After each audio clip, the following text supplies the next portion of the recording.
Queen Elizabeth I was more than just a monarch. She was a living legend. She referred to herself as the Virgin Queen. She adorned herself in elaborate jewel-covered dresses and governed with a sharp intellect and a strong will. She is remembered for her influential court, her victory over the Spanish Armada, and her role in establishing England as a formidable Protestant nation. However, beneath the facade of beauty and power, the heavy makeup and gleaming pearls, was a woman driven by fear, pride, and obsession. She was acutely concerned with how she was perceived by others. When it came to personal hygiene, her practices were remarkably peculiar. During her era, hygiene was less about promoting health and more about maintaining appearances. Queen Elizabeth transformed this into a form of public performance. She believed that water could lead to illness. Her dread of aging was so profound that she regarded her body as something sacred, something impervious to the effects of time or even cleansing with soap. Sugar and teeth. Elizabeth harbored a potent addiction to sugar. At the time, sugar was a rare, expensive commodity, not widely available. Most people might never have tasted it in their lifetime. Yet, for the Queen of England, it was ubiquitous. She didn't merely enjoy sweets, she was overwhelmed by them. Her royal meals featured items like candied violets, sugar-covered fruits, sweet almond marzipan, and syrup-soaked desserts. The presence of sugar signified high status. Elizabeth didn't just consume it, she used it to showcase England's burgeoning power and prosperity. However, this sweet obsession came at a terrible price. In the 1500s, dental care was rudimentary. While most people cleaned their teeth with twigs, rags, or crushed eggshells, the Queen had her own distinctive mixture, a homemade toothpaste crafted from sugar and herbs. Ironically, the very substance that was causing her teeth to rot was what she used in an attempt to clean them. To exacerbate the issue, she also employed abrasive powders that scraped away her tooth enamel. Over time, her once royal smile became shockingly decayed. Foreign visitors noted its condition. By the 1590s, her teeth were black, broken, or entirely missing. Her breath was reportedly so foul that it made those around her physically uncomfortable, and her speech was sometimes difficult to understand due to her decayed mouth. Despite this, she steadfastly refused to allow doctors to extract them. Elizabeth was known for her stubbornness and intense fear of pain. To try and convince her that the procedure wasn't deadly, one of her courtiers even volunteered to have a tooth pulled in front of her. Perhaps the most peculiar aspect was what followed. Instead of mocking her decaying teeth, the noble women in her court emulated them. They blackened their own teeth with soot and charcoal to match the Queen's appearance. In her court, even tooth decay became a symbol of class. If the Queen had black teeth, then black teeth signified beauty, power, and wealth. The darker ones smile, the richer they must be. In a world where everything the Queen did became fashionable, even rotting teeth became desirable. Such was the power of royalty. Bathing. You might have heard the surprising quote, "I bathe once a month whether I need it or not." Some say Queen Elizabeth I truly uttered it, while others consider it merely a legend. Regardless, it reflects the prevailing attitudes towards cleanliness in the 1500s and how remarkably different they were from today. In that era, water was viewed as perilous. People believed it could transmit illness, weaken the body, and allow bad air, or miasma, to enter. This invisible poison was blamed for spreading deadly diseases like the plague. For many, taking a bath was considered risky rather than beneficial. Consequently, Queen Elizabeth avoided it. Instead of washing with soap and water, she adhered to a different routine. She would change her linen undergarments, known as shifts, sometimes multiple times a day. People believed that the soft fabric drew sweat, dirt, and toxins out of the skin, negating the need for water. Only fresh fabric was required. When she did refresh herself, she used rose water, vinegar, or herbal mixes prepared by her royal apothecaries. These were gently dabbed onto her skin by her handmaids. It was a slow, meticulous ritual designed not for hygiene, but for maintaining appearances. Her body was treated more like a sacred object than a human one, requiring perfection at all costs. A true bath was no simple undertaking. Her palaces lacked plumbing and running water. To take a bath meant hauling out a large wooden tub, heating dozens of buckets of water, and enlisting at least 3 servants to pour, stir, and prepare. It was akin to planning a royal ceremony. Bathing was a luxury, not a regular habit. Yet, she was considered clean. She wore hundreds of gowns made of fine silk and velvet. She smelled of flowers and spices. She kept perfumed gloves and scented handkerchiefs, and demanded that her appearance be flawless from head to toe. However, all of this created an illusion of cleanliness, not actual sanitation. There was no scrubbing, no rinsing, and no soap. Elizabeth did not avoid bathing out of dirtiness or laziness.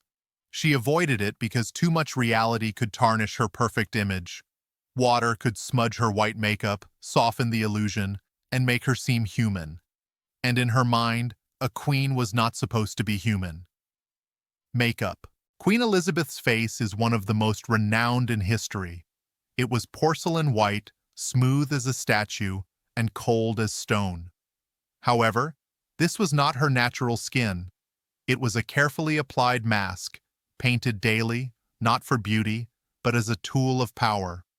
In her era, pale skin signified wealth, social standing, and even divine favor. The whiter one's complexion, the higher their status. Thus, the queen took this to an extreme. She didn't merely wear makeup, she used it to construct a myth, a perfect version of herself that would never age or weaken. Her preferred product, Venetian ceruse, was a deadly combination of white lead and vinegar. It created a flawless appearance, concealing every blemish, scar, and shadow. But beneath the surface, it was slowly destroying her.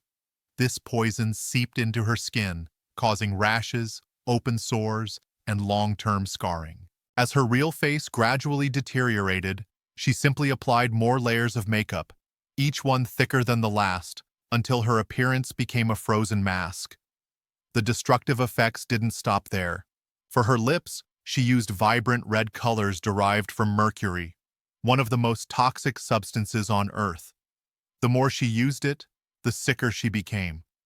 Her moods fluctuated, her memory faded, her body weakened, and her hands sometimes trembled. These are classic symptoms of mercury poisoning. The queen was unaware that she was poisoning herself every time she applied makeup to her face. So why did she continue? Because her face didn't solely belong to her. It belonged to England. Her image was her power. It made her appear ageless, godlike, and untouchable. She did not permit painters to depict her true features. Instead, artists were required to use official face patterns copied from younger portraits. Regardless of her actual age, her paintings consistently presented her as youthful, perfect, and eternal. She even avoided being seen in natural light, relying on candles and shadows to obscure the truth. In her final years, her face became so fragile that people whispered touching it could cause the makeup to crack and crumble. She barely washed her face. Why would she? Washing it would mean wiping away the illusion and revealing a fragile, aging woman beneath the mask of the Virgin Queen. Historians still debate whether she knew the makeup was killing her, but one thing is clear. She prioritized the mask over her health. She was willing to destroy her body to preserve the legend of Gloriana. To genuinely comprehend Queen Elizabeth's hygiene, one must understand her deepest fear: losing control. Every aspect of her body, her painted face, perfumed gloves, and carefully chosen scents, served not merely for aesthetic appeal. It was about retaining power and concealing weakness. In her era, bathing was not just uncommon, it was considered risky. People believed water could carry disease, and bathing meant exposing one's body both physically and symbolically. It was perceived as something soft, intimate, even perilous. And Elizabeth, who had witnessed her mother, Anne Boleyn, be ruined by the court, would not allow herself to appear vulnerable. To her, a naked body was a vulnerable body. Therefore, she avoided water and constructed a new form of cleanliness, one based on perfume and ritual. Every day, she surrounded herself with strong, sweet smells. Her maids prepared rose water, lavender oil, vinegar infusions, and herbal mixtures brewed in the palace's still rooms.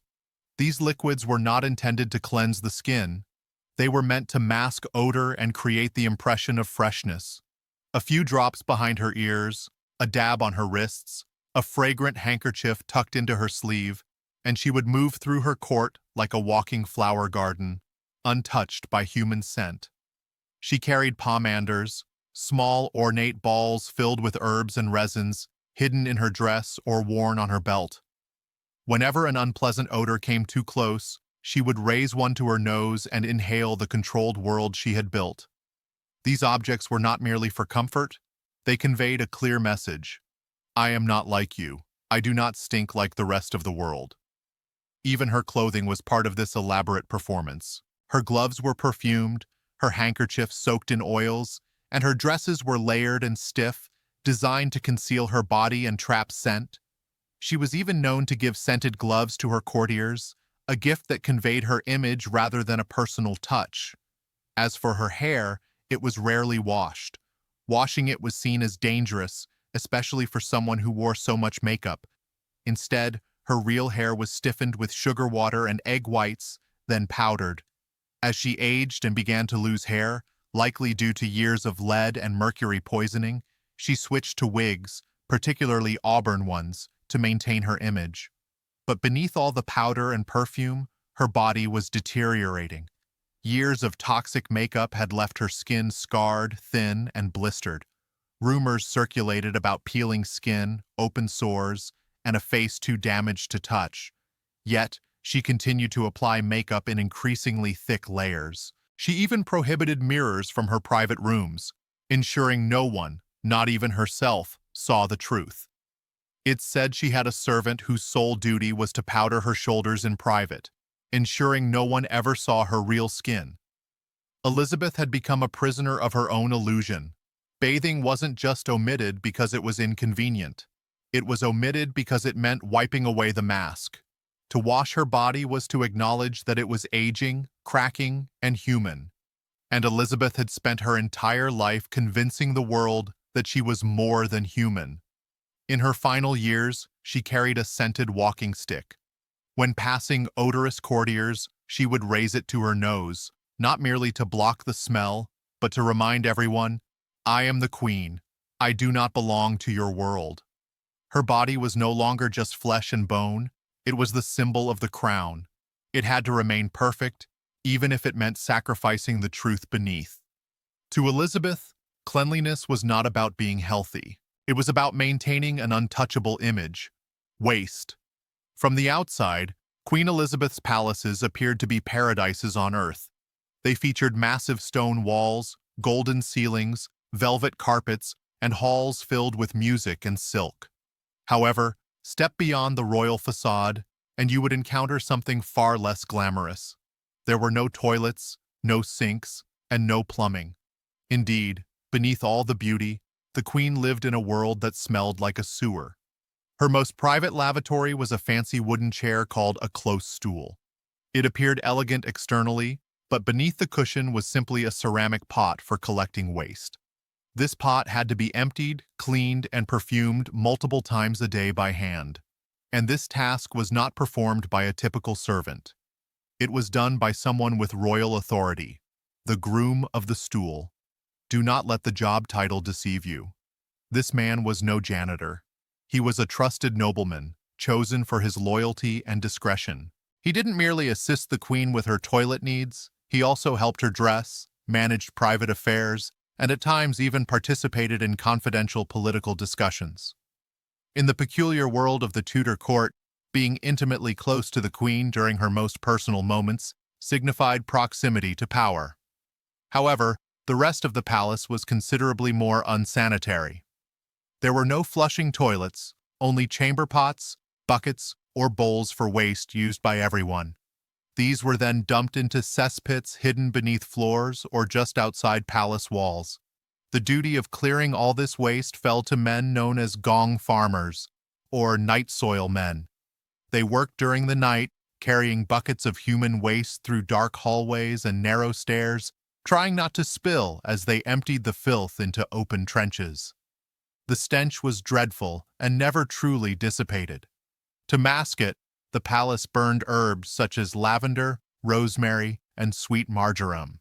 People sprinkled flowers on the floors and laid down straw or rushes soaked in oils to try and trap the odor. But these rushes were not frequently cleaned. Dirt, hair, crumbs, and decay accumulated beneath them, creating a hidden layer of filth. Even the queen could not escape the pervasive odor. She moved her court from one palace to another, not solely for political reasons, but also to escape the smell. The longer she remained in one location, the worse the waste problem became. No amount of perfume could conceal the truth indefinitely. This was the genuine reality of royal life. A world of gold and velvet on the outside, but decay and disease within. A place where power coexisted with filth, where the most powerful woman in England lived in a constant struggle with the odor of her own kingdom. Queen Elizabeth did not rule by chance. She ruled with strategy, style, and artifice. Her hygiene practices were not a result of laziness, they were deliberate. Every skipped bath, every drop of rose water, every powdered wig was part of a grand performance. In a world where a woman's strength could be shattered by a single rumor, Elizabeth transformed herself into something untouchable, ageless, and superhuman. She understood the truth. To bathe was to risk her mask. Water could wash away her power. A bare face might invite judgment. A real, aging body could dismantle the illusion she had meticulously perfected over decades. So instead, she powdered, she perfumed, she painted, she posed, and she became a legend. Elizabeth I may not have been clean by today's standards, but she was flawless by design. In her world, soap and water were not tools for health. They were threats to power. She didn't merely survive. She mastered the art of being seen without truly being known. Ultimately, her true cleanliness was not on her skin. It resided in her image. And for a queen, image was everything.